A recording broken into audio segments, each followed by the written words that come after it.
1990년대 대표 여성작가 3인의 계급성과 여성성, 공선호, 공지영, 신경숙의 작품을 중심으로 제1호 회원 1서론 2. 세 작가의 대표 소설과 줄거리 공선옥 소설 오지리에 두고 온 30살의 계급성과 여성성, 무성성 공지영 소설 무쇠의 불처럼 혼자서 가라의 여성성, 페미니즘 신경숙 소설 외딴방의 사실을 빙자한 몰 계급성 그리고 표절 총평과 결론 토론 범죄의 은폐 조작과 근건으로 타락한 부르주아 선거의 난장판을 보여준 대통령 선거가 끝이 났다. 민주개혁 세력 대 수구 보수 세력의 싸움이라는 말은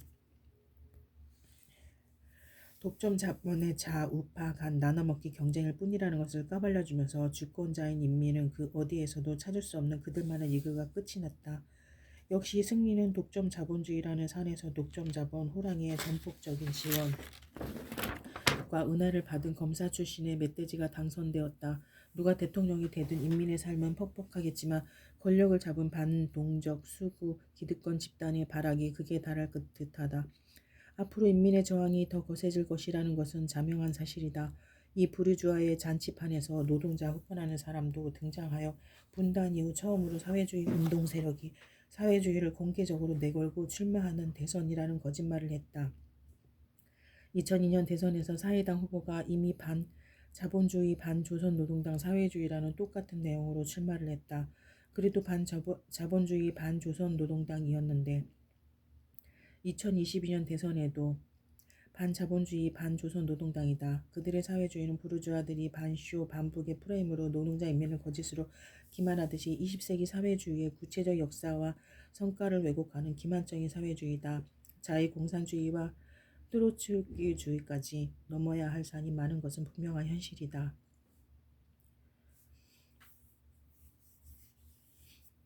어쨌든 부르주아 선거는 끝이 났고 이제 우리는 우리의 밭을 갈기 위해 다시 들판으로 나가야 한다. 선거 과정에서 계급을 지우기 위해 별의별 말들의 향연이 펼쳐졌다. 그중 앞거는 이대남과 급진적 페미니즘의 대결 그리고 분열과 통합의 문제였다. 20대 남녀 간의 갈등이 있는 것처럼 조장하는 것도 문제이지만 분열이니 통합이니 하며 문제의 본질은 덮어버리고 그 문제를 확대 재생산해나가는 꼴들이 더 가관이었다. 20대의 고용이나 주거 등의 불안정성과 암울한 미래는 막다른 골목에 선 자본주의가 보여주는 모순덩어리의 슬픈 현실이다. 이것을 성대결의 문제를 덮어버리려는 지배 집단의 얄팍한 술수는 천박하기도 하지만 페미니즘에 대한 왜곡을 대중에게 또 심어줄 수 있어 심각하다고 할 수 있겠다. 계급사회를 철폐하기 위한 사회혁명과 남녀차별을 철폐하기 위한 성애혁명은 분리될 문제가 아니다. 그러나 중요한 것은 계급의 평등이 성의 평등을 담보하는 것이기에 성의 평등은 계급의 평등을 통해 구현해 나갈 수 있다. 자본주의는 계급사회이자 노동력의 착취를 원활하게 하기 위해 가부장적 질서를 인정하는 남녀차별의 사회이기에 자본주의에서 여성은 이중의 착취 구조에 빠져있는 것은 분명한 현실이다. 하지만 자본주의에서 계급차별과 남녀차별이 동시에 나타난다고 하더라도 계급 모순은 기본 모순이자 적대적 모순이고 남녀 간 갈등은 2차적 모순이다. 적대적 모순은 갈등과 투쟁을 통해서 모순이 해소되지만 남녀 간의 모순은 갈등과 투쟁이 아닌 다른 방식으로도 해결될 수가 있다. 남성 노동자와 여성 노동자는 성별만 차이가 있을 뿐 자본주의 사회에서 똑같이 착취와 억압을 당하는 노동자이다.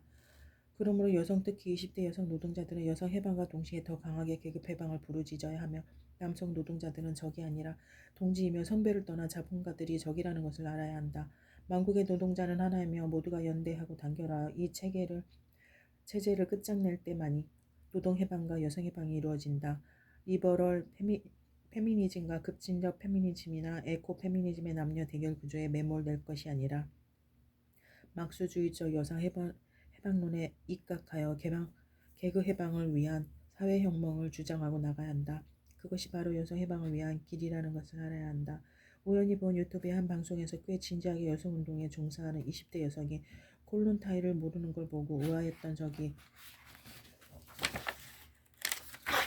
있다. 남녀차별의 근거가 되고 있는 것은 계급이라는 것을 모르고 성별의 차이에서 오는 차별이라는 현상적 모습만을 바라보기에 나타나는 순진한 반응일 것이다.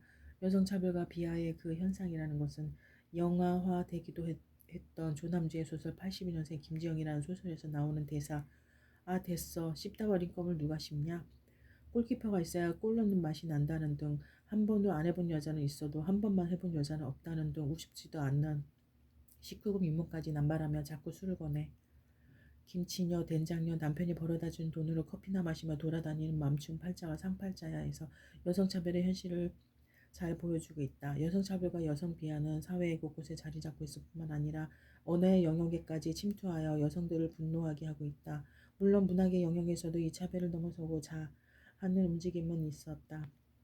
1990년대 초 이미 강한 여성성을 바탕으로 남녀평등을 주장하는 여성 작가들이 있었다. 그 중에서도 그 시절을 대표했던 3인의 여성 작가 공선호, 공지영, 신경수. 그 문학계에 미친 영향이 컸고 지금까지도 그들의 작품은 현재 진행형이다. 그들은 각자 고유의 출신과 삶의 여정 그리고 문학적 표현으로 자본주의 성장기에 나타난 여성 차별을 고발하면서 각각 나름대로 가부장적 질서를 고발하며 여성성을 전하려고 노력을 했다.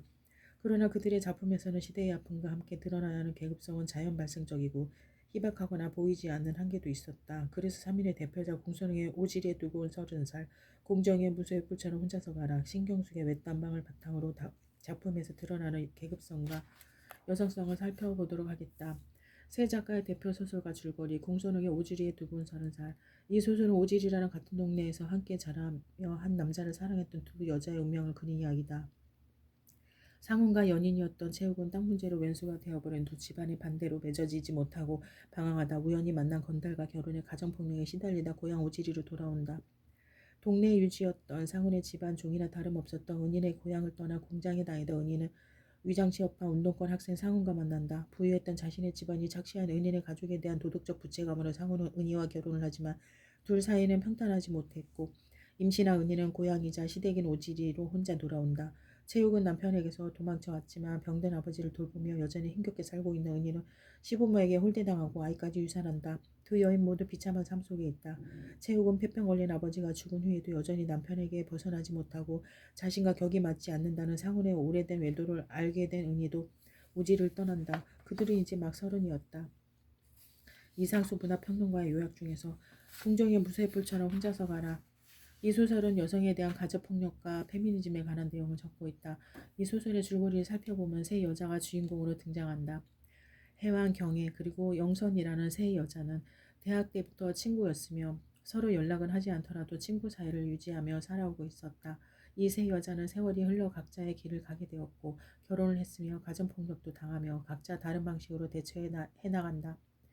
해완은 괴로움을 견디지 못하고 이혼을 하고 경혜는 끝까지 참고 살며 영선은 결국 자살을 하고 만다. 어느 날 해완에게 걸려온 경혜의 전화 목소리에서 영선의 자살 시도 얘기가 흘러나오면서 이야기는 시작된다. 그리고 그 사건을 시작으로 과거의 기억들이 뛰쳐나오게 된다. 해완은 병원으로 달려가 영선을 만나고 영선의 남편은 박 감독과 얘기를 나눈다. 해완은 영선이 자살 시도 같은 걸 하지 않을 친구라고 생각한다. 하지만 박 감독이 아니란 태도로 영선이 우울증을 앓고 있으면서 알코올 중독이었다는 얘기를 하는 걸 보면서 그리고 경혜를 만나면서 자신의 끔찍했던 기억을 떠올리게 된다. 그리고 경혜가 남편이 바람을 피는 걸 알면서도 참고 있다는 것과 영선이 왜 자살 시도를 했는지를 듣게 되면서 해완은 자신과 두 여자 친구를 조금씩 이해해갔다. 해완은 아이를 잃고 남편에게 가정폭력을 당한다. 이혼을 했다. 이 모든 상황은 해완의 시점에서 판단되고 있으며 해완의 시점에서 피드백이 되어 친구의 상황이 판단된다. 그리고 자신의 상황에서 판단하며 자신의 인생을 살아간다. 그런데 자신의 인생은 자신이 만들어 감에도 불구하고 서로가 서로의 탓을 하고 미워하고 증오한다. 어느 누구 하나 자신에게 상처를 찾지 않고 상대방에서 상처를 찾아내고 다시 상처를 입힌다. 영선은 정신과 치료를 받으면서 처음엔 나아지는가 싶었지만 나아지지 못했다. 영선은 누구 하나 자신을 믿어주고 이해해주는 친구 하나 있었다면 자신이 이렇게 되지 않았을 거라고 정신과 의사를 찾아가 말하고 치료를 받지만 오히려 의사에 대한 경멸감만 느낀다. 결국 영선은 자살을 하게 되고 경혜는 울부짖으며 자신의 딸은 이렇게 살게 하지 않을 것이라고 말한다. 그리고 해와는 법당에서 무쇠의 뿔처럼 혼자서 가라라는 구절을 읽고 자기 스스로 자신의 인생을 개척하고 노력해야 한다는 것을 깨닫고 눈물을 닦아내며 걸어갔다. 신경숙의 외딴박. 이 소설은 작가의 경험을 바탕으로 한 자전적 소설이며 10대 후반의 과정을 겪으며 진화와 성장 소설이기도 하다. 이 작품의 줄거리는 다음과 같다. 주인공 1인칭 시점으로 나는 농촌에서 음식이 넉넉하고 상대적으로 부유한 집안에서 자랐지만 오빠의 교육 부담으로 인해 고등학교에 진학하지 못하고 1978년에 외사촌 언니와 함께 고향을 떠나 서울로 온다. 서울에서 이 둘은 취업을 위해 직업훈련원에 다닌다. 대학에 다니는 주인공의 큰 오빠와 함께 이들은 가리봉동의 외딴방을 얻어 함께 기거하며 그로공단에 자리 잡은 동남전기 주식회사에 다닌다.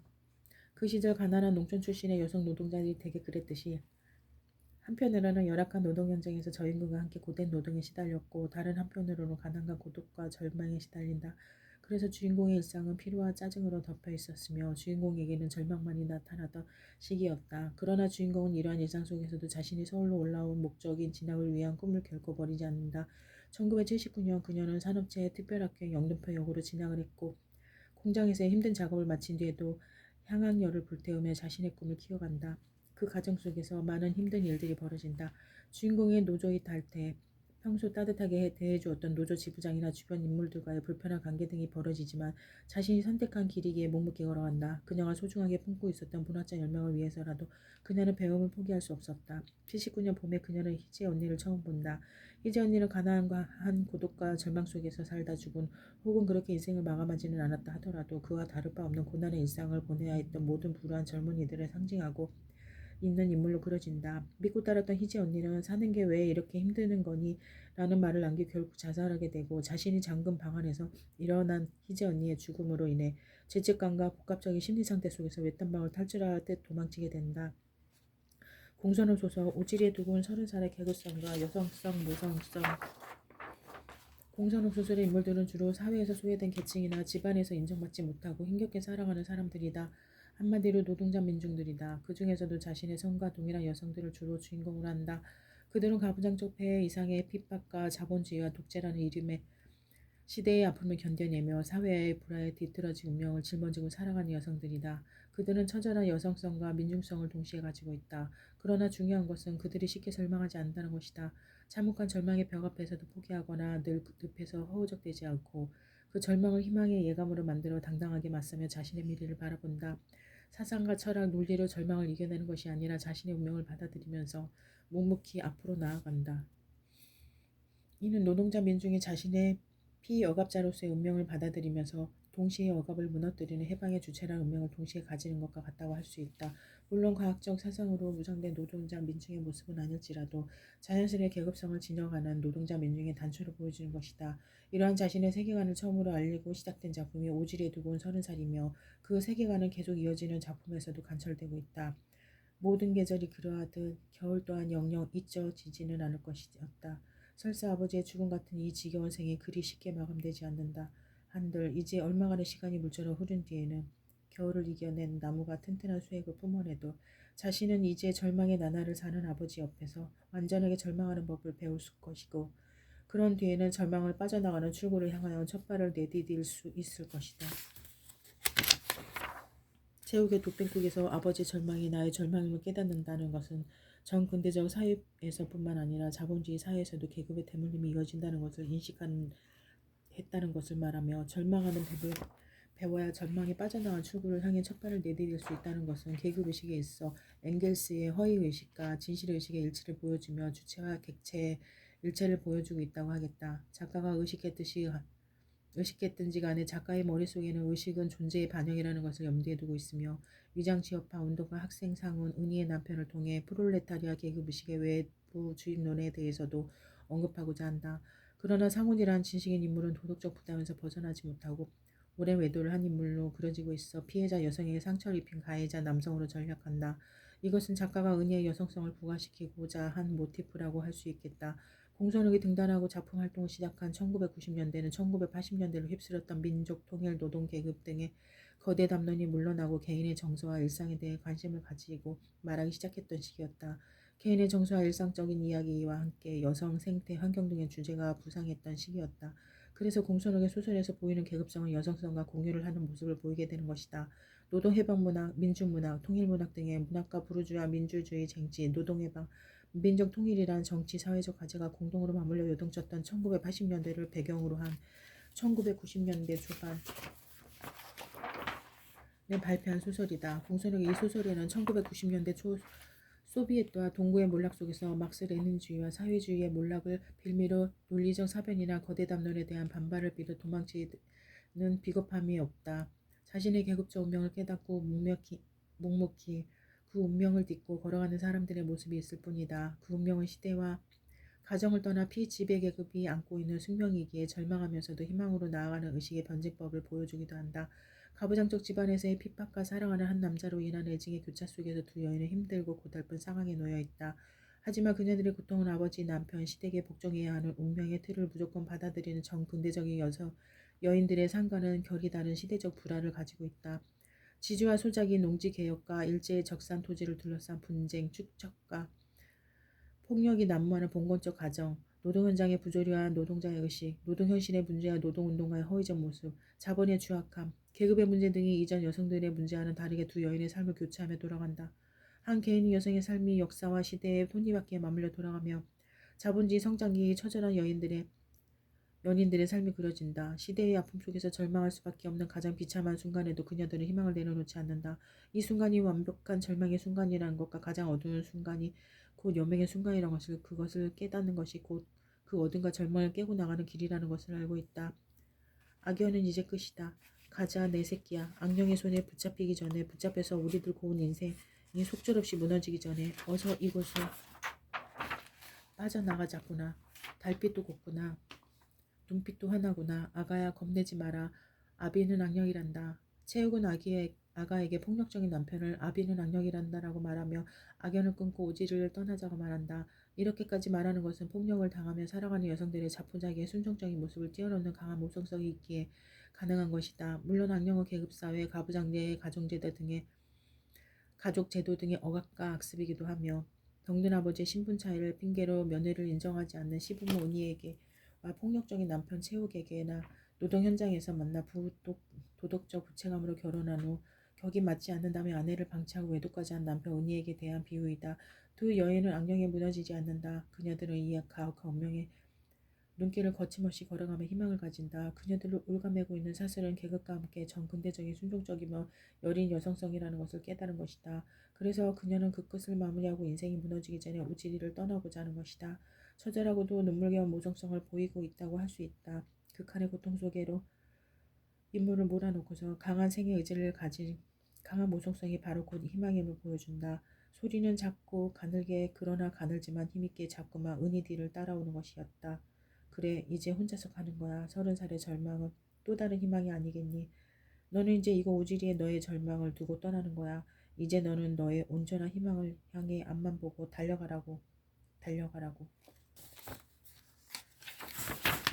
은희는 오지리의 절망을 두고 너의 온전한 희망을 향해 앞만 보고 달려가라고 말하고 있다. 그녀를 소작인의 자식으로 태어나게 했던 공간이며 부유한 시댁의 핍박이 서럽게 내리꽂히던 그 공간 오지리를 탈출하고자 한다. 30살의 절망은 또 다른 희망이라면서 그녀는 자신을 올가매고 있는 것은 소작농의 딸로 태어난 노동자라는 계급과 시댁의 횡포라는 것을 깨달은 것이다. 자연 발생적인 계급의식의 형성은 은희가 노동자로 살았기 때문에 나타난 것으로 보인다. 체육과 은희는 자신들이 처한 고통과 절망에 대해 알고 있다. 그 절망을 아는 것을 두려워하지 않으려 한다. 고통과 절망의 끝에서는 두려움을 가질 필요가 없다. 그 끝에 순간 삶을 이어가고 미래를 바라보고자 한다면 남은 것은 희망뿐이다. 30살의 그녀들은 살고자 했던 그것을 본능적으로 깨닫는다. 작품의 배경 내내 눈이 내리고 바람이 불지만 인물들은 두려움 없이 험한 길을 떠난다. 소설 속 주인공들은 1980년대라는 사회적 상황과 가난한 여성으로 사는 삶에 대한 분노이기도 한다.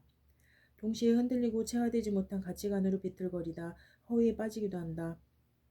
어설픈 도피도 한다. 그러나 그럴 때도 체육과 은희는 완전한 절망은 희망에 대한 예감이라는 것을 깨닫는다. 그녀들은 오지리라는 고통의 공간에서 삶을 묵묵히 이어갔고 희망의 예지로 오지리를 떠나게 되는 것이다. 혁명적 낭만이라고 할 정도로 절망을 이겨내는 방법을 아는 사람이 가지는 당당함을 보여주고 있다고 하겠다. 오지리에 두고 온 30살은 계급과 여성성 그리고 시대상이 묘하게 교차하는 소설이다. 공정소설 무서의 불처럼 혼자서 가라의 여성성 페미니즘. 공정의 대표 소설인 이 소설의 제목은 불경, 수탄이 팠다. 웹불경의 37구절에서 가져온 것으로 이 책의 표지에는 이렇게 적혀있다. 소리에 놀라지 않는 사자같이, 그물에 걸리지 않는 바람같이, 진에게 더럽히지 않는 영국같이 무쇠의 뿔처럼 혼자서 가라. 이 구절은 무소유를 말씀하신 법정 스님이 자신의 오두막 한켠에 붙여두었다고 전해져 유명하다. 굳이 해석을 하자면 수행을 하는 도반의 모습은 마치 거침없는 무쇠의 전진처럼 흔들림 없이 달려가야 한다는 뜻일 것이다. 아마도 작가는 당시 1980에서 90년대 독점 자본이 성장기이자 가부장적 사회의 모습이 잔존하던 시기를 살아가는 여성들의 모습 역시 어떠한 억압에도 굴하지 않고 누구의 도움 없이 혼자서 무소처럼 전진해야 함을 강조하고자 이러한 제목을 붙였을 것이다. 이것은 다음과 같은 작가의 작품 설명에서도 잘 나타나 있다.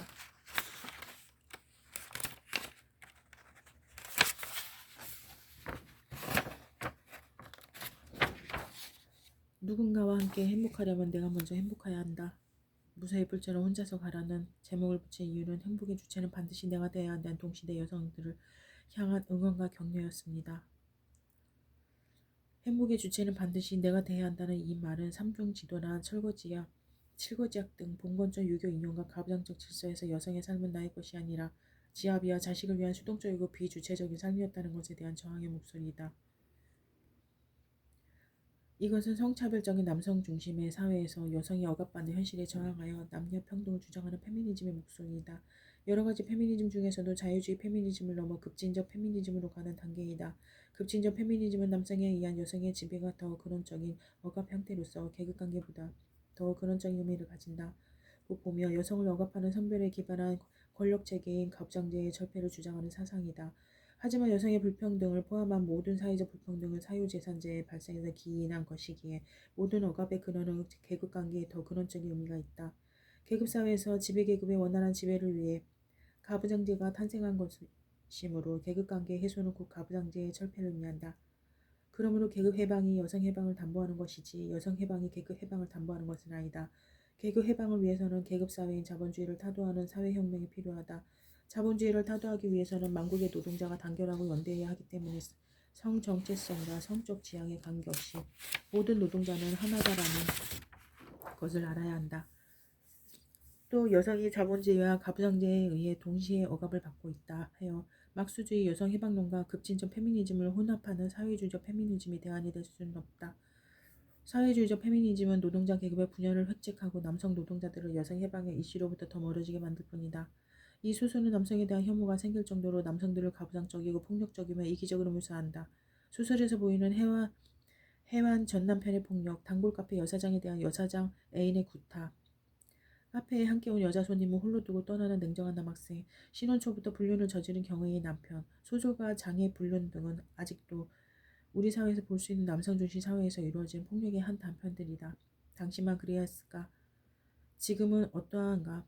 이러한 질문은 지금도 이어지고 있고 유효한 질문이다. 그래서 근래에 급진적 페미니즘이 젊은 여성들을 중심으로 확산되었고 미투 운동 등의 전개와 함께 남성을 전적으로까지 생각하기에 이르렀다. 하지만 여성의 지위는 나름 많은 신장을 이루었다고 할 수 있지만 계급사회 자체가 가지고 있는 고유한 폭력은 여전히 남아있다. 그 대상은 지배계급 전체이지 여성에게만 국한된 것이 아니다. 밥 먹도 해대는 쉬운 해고, 수시로 저질러지는 노조에 대한 압력 등의 폭력을 성별로 구분하지 않는다. 이 구조적인 폭력에는 무관심하면서 가부장적 질서에서 이루어지는 여성의 폭력에만 초점을 맞추는 것은 나무만 보고 숲을 보지 못하는 것과 같다. 폭력을 허용하는 사회의 기본에는 계급관계가 그 근저에 있는 것이지 성별관계가 그 근저에 있는 것이 아니다. 이 소설에 등장하는 주인공들은 80년대 대학을 나온 지식인 여성인들이다. 그녀들은 상대적으로 덜 모멸을 당했을 것 같지만 그녀들 역시 커다란 벽 앞에서 우려야만 했다. 그 커다란 운명의 벽 앞에서 어떻게 대처해 나가는지 각자의 인생관이나 세계관을 살펴보도록 하자. 똑똑하다 해도 아무리 공부를 잘했다 해도 세상에 온갖 지혜를 다 가졌다 해도 운명이 더 강해. 운명만큼 강한 것은 없어. 자살을 선택한 영선의 말이다. 운명만큼 강한 것은 없어라는 말은 운명을 받아들이는 자세이다. 운명을 받아들이는 자세는 체념을 하는 수동적인 자세와 운명을 헤쳐나가려는 의지를 보이는 능동적 자세로 나누어지는데 자살을 선택한 영선은 전자의 자세이다. 어쩌면 이것은 그녀가 보였던 최대한의 저항이었을지도 모르지만 바람직한 모습은 아니다. 어차피 의사가 아니었다면 난 결국 그 사람과 결혼 따윈 안 했을 거였어. 넌 연애해라. 난 네가 벌어다주는 돈이나 쓰면서 살지. 불륜을 알면서도 그냥 살아가기로 한 경우의 말이다. 결혼에 대한 속물적 근성을 드러내면서 비주체적인 정근대적 여성들이 가지고 있는 사고를 보여주고 있다. 현실에서 자주 보이는 슬픈 단상이며 여성들이 가장 경계해야 하는 단상이다. 비주체적이면서 잘못된 결혼관이라고 할 수 있다. 이것을 이겨내지 못하면서 여성 해반을 주장한다면 아이러니가 아닐까. 이 말 참 좋지? 들어봐. 소리에 놀라지 않는 사자와 같이 동네 걸리지 않는 바람과 같이 무수의 불처럼 혼자서 가라. 영선의 죽음 앞에서 혜원이 눈물을 흘리며 불경을 읽다가 영선이 한 말을 떠올린 말이다. 이 소리의 주인공 중 가장 현실적이며 객관적 사고를 하는 혜원은 작가 모습의 분신일지도 모른다. 혜원은 독립된 개체로서 여성의 삶을 누리고자 이혼했지만 남편이 아닌 다른 남성 선우에게서 벗어나지 못한다. 작가의 시각으로는 혜원 역시 여성의 반 주체적 모습으로 이루어 나가는 것이 아니라 여성의 반 깃발을 들어주는 남자를 기다리는 신데렐라였다. 그래서 혜화는 그것을 자각하고 무쇠의 불처럼 혼자서 가라를 떠올린 것이었다. 그러나 착각하고 있는 것은 여성운동을 펼치고 있는 여성운동가들이 남성들의 기대는 것이 문제가 아니라 여성연대나 여성해방운동 단체 등의 직함을 들고 여성들의 지위를 특가하려고 하는 것이 문제이다. 이러한 명함을 들고 기성의 정치권이나 기득권층으로 유입되어 들어간 인물들이 한둘이 아니며 이들이 하고 있는 역할은 얼굴마담 이상이 아니다. 자본주의 체제에 격화되고 있는 계급 모순을 감추고 해석하고자 여성 환경, 반핵, 지역운동 등의 부문운동을 부각시키는 독점 자본의 술수에 노란하고 있을 뿐이다. 사회구조적 모순의 해결 없는 부분으로서의 해소는 나름 유의미하다 할지라도 그것이 진정한 변화의 전부가 아니라는 것을 알 필요가 있다. 그래서 지금 시급한 것은 계급운동의 강화라고 할 수 있다.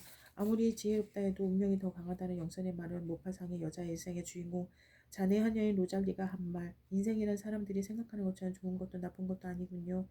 전환할 필요가 있다. 아울러 좋고 나쁨으로 나누어진 운명을 결정하는 것은 주체의 의지와 객관적 상황이다. 객관적 상황이 생산력과 생산관계의 모순이 극에 달한 자본주의에서 노동자의 운명 역시 자본주의의 피억압자, 피착취자로서 자본주의를 건설하는 것과 동시에 자본주의를 타도해야 하는 운명을 동시에 가지고 있다. 건설자인과 동시에 파괴자로서의 운명, 계급의 발생과 계급의 해소, 그것을 결정하는 것은 오로지 노동자 스스로의 의지에 달려있다. 결정론이 아닌 계급투쟁의 운명, 그것이 바로 역사이다. 신경수 소설 외딴방의 사실을 빙자, 몰 계급성 그리고 표절, 신경수의 외딴방은 소멸해가는 각 존재들에 대한 슬픔을 그려내고 있다.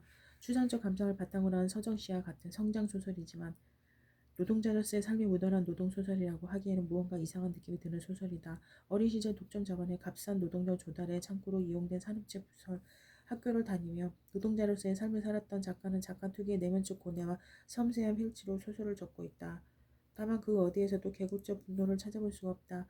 특히 희재 언니의 죽음을 바라보는 시각은 분노보다는 연민에 가깝다고 할 수 있다.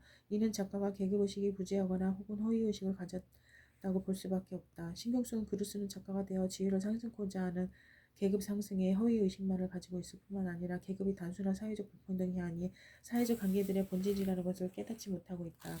내 지위의 상승이 중요한 것이 아니라 나를 착취하고 억압하는 사장에 대한 분노와 투쟁 그리고 그 관계 해소가 더 중요하다는 것을 알지 못하고 있었던 것이다. 그래서 신경숙의 외딴방은 암울하지만 저항의 분위기가 넘쳐나던 이전의 노동소설과는 다르게 노동소설이 한편에 일제의 흥분과 분노도 없이 서정시 마냥 그려지고 있는 것이다. 이 소설의 무대가 되는 1980년대는 산업화, 이촌이 항도, 노사갈등과 노동자 투쟁, 통일운동, 군사정권의 폭력과 인권탄압 등의 무거운 주제가 넘쳐나던 시기이기에 노동자의 삶은 더 치열할 수밖에 없었다. 그렇다면 노동자 출신의 작가는 더 분노해야 하지 않겠는가? 자신의 출신과 계급을 망각하여 계급성도 가지지 못하고 나아가 자연 발생적인 계급의식도 가지지 못한 작가를 노동작가라고 부르지 않는 이유가 여기에 있는 것이다. 물론 출신 집안이 시골에서 부자였다고 한다. 다만 형식적으로 사실적인 노동 현장 묘사와 그 속에서도 미래에 대한 꿈을 꾸는 어린 여성 노동자들의 모습, 자본의 착취 구조에 대한 언급은 긍정적 의미를 지니기도 한다. 이 작가의 섬세함은 곳곳에서 묻어나온다. 산업체 특별학교를 다니기 위해 잔업거부에 참여하지 못하고 결국 노조 탈퇴서를 써야 했던 것과 자신에게 따뜻하게 대해준 노조 지부장과 미스리 언니와 행동을 함께 할 수 없었던 것에 대한 수치심과 양심의 가치, 좁은 방에서 두 오빠 및 외사촌 언니와의 괴로운 생활, 두 오빠의 힘든 고아, 그리고 오빠들의 자족할 고통, 생산 기장의 성희롱과 폭행 등등 섬세한 묘사는 탁월하다. 그러나 이 아픔에 대한 현상적 고민이 있을 뿐 내가 노동자를 이 자리에 서 있게 한 근본적 원인이 무엇인지, 체제는 무엇인지, 체제의 본질은 무엇인지 등에 대한 치밀한 고민이 없다. 이것은 대체적으로 문학작품을 개인적 창작활동의 소산으로 생각하는 순수문학을 지향한다는 관념에 빠진 작가들이 보이는 한계이다. 이들은 예술작품이 창작하는 개인의 세계관광이나 영감의 표현이기에 이 개인의 내적 생활 외에는 어떤 것에 의해서도 결정되지 않는다고 믿는다. 사회적 요인으로부터 간접적으로 초월하려는 부르주아와 인텔리겐차의 요구에 부응하는 이 문학가는 문학의 범위를 철저히 체제내로 제한해버리는 역할을 한다. 그래서 당연히 신경쓰기 외딴방은 노동자의 치열한 삶을 겪으면서도 사회적 정치적 투쟁의 문제에 대해서는 제시하지 못하고 개인주의나 비밀주의의 심연으로 빠져든 것이다. 작가는 자신의 가정이 시골에서는 동네에서 가장 마당이 넓은 집을 가지고 있을 정도였지만 오빠 동생의 진학 때문에 어쩔 수 없이 자신이 서울로 오게 된 사연을 이야기하면서 1960에서 70년대 경제개발 과정에서 급속도로 진행된 이촌향도의 원인이 저고가 정책 등에 따른 가난에 있다고 이야기한다. 도시화와 산업화, 인간의 소중한 그 무엇을 빼앗아가고 있는지에 대해서도 말한다. 그러면서 자신의 서울길에 향양열로 불타 있었다고 말한다. 작가의 개인적인 삶의 추동력에 대해서는 할 말이 없지만 작가 특유의 섬세한 감성으로 내가 아닌 타인의 모습과 공통의 집단적 성격을 깊이 바라보지 못했음은 안타깝다. 노동자 출신이 쓴 소설이 이토록 창조적 개성의 개인적 실체와 성실만을 강조하는 부르주아의 문학에 부합하고 있다는 것은 작가가 노동자 출신이란 것이 중요한 것이 아니고 작가의 철학 세계관에 중요하다고 할 수 있다. 작가의 창작은 작가의 계급적 존재의 소설이다. 작가의 창작은 그것을 창작한 사회적 존재와 마찬가지로 합법적인 것이며 또한 모든 사회적 가정과 그것의 인식을 위하여 일정한 객관적인 의의를 갖는 것이기에 신경숙의 외딴방은 성장소설이지 노동소설이 아니다. 최근에 한 여성의 논문 표절 문제가 대두되었지만 대학도 언론들도 조용하다. 논문 표절이든 예술작품 표절이든 표절은 항상 우리 사회에서 사회적 반향을 불러일으킨 주제가 되고 있다. 표절하면 떠오르는 단어가 신도리코인데 소설가 신경숙이 표절 문제에 휩쓸리게 되었을 때 그녀를 비꼬는 언어였다. 신도리콘이 뭐니 하며 표절 문제가 떠올랐을 때 신경숙이 이렇게 말했다. 아무리 지난 기억을 뒤져봐도 우국을 읽은 기억은 나지 않지만 이제는 나도 내 기억을 믿을 수 없는 상황이 됐다. 사고를 치고 변명할 때 읊조리는 전과의 보도인 기억을 나지 않는다를 그녀는 역시 사용하고 있다. 표절과 모방의 구분을 떠나 작가의 대응 태도는 권력자들이 그것과 유사하다고 볼 수 있다. 작가의 심성으로 보아 이미 자신도 문화 권력자가 되었다는 것을 암시하는 발언이지 않을 텐데 표절 문제는 일본 작가 마시마 유키오의 우국을 신경쓰게 전설이 표절을 했다는 것인데 표절과 모방의 경계는 어떻게 선을 그을까? 두 작품을 읽지는 않았기 때문에 그에 관한 글을 쓰지는 않겠지만 신경숙을 위한 변명을 하자면 그녀의 문학 학생 습관이 문장 연습을 하면서 눈에 들어오는 구절이 있으면 메모를 해두는 습관이 있어. 그 메모 글을 자기도 모르게 자기의 작품 속에 넣지는 않았을까. 주제가 다르고 내용이 다르다면 비슷하거나 같은 문장은 나올 수도 있지 않을까. 하지만 표절을 주장하는 쪽의 생각은 많이 다른 것 같다. 타인의 작품을 모방해서 자기만의 문학 세계를 창조한 것이 아니라 복사기처럼 베꼈다는 것이다. 그 증거로 기쁨을 아는 몸이 되었다는 표현은 기물 안에 번역본에만 나오는데 그걸 그대로 베꼈다는 것이다. 이 문구는 다른 번역본 두 종이에는 레이코는 사랑의 기쁨을 알았으며 죽음의 미학 이문열 세계 명작 산책 이 이문열 역근과 기쁨을 알고 한창 꽃핀 숲 신우 문화사로 각각 옮겨져 있다고 한다. 즉 우국을 읽은 신경숙이 의도하지 않게 그와 같은 표현을 쓴 게 아니라 기문한 번역본을 표절한 것이라고 추정할 수 있다고 주장한다. 내가 보기에도 모범과 분명 다른 것 같다. 이 주장이 더 공감 가는 것으로 끝을 맺는다. 총평과 결론. 여성 작가 3인의 작품은 그 시대의 아픔과 고통을 몸소 겪으며 쓴 작가 고백의 소설들로서 나름의 의의를 지니고 있다. 그러나 그 아픔을 개인의 고통으로 감수하는 경향을 보이고 있어 반체제적인 지향으로 나아가지 못하고 있다. 뿐만 아니라 차이는 있더라도 여성성의 부각 속에서 계급성은 약화하나 보이지를 않고 있다. 시절의 한계라기보다는 작가들이 한계라고 여겨진다. 다만 공선욱의 소설에서는 계급성과 여성성이 교차하고 민중의 일상 언어로 민중의 아픔을 그려내고 있다.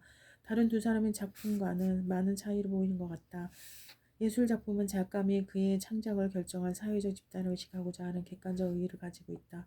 부르주아를 의식한 작품은 부르주아를 만족시킨다. 프롤레타리아를 의식한 작품은 프롤레타리아를 만족시킨다.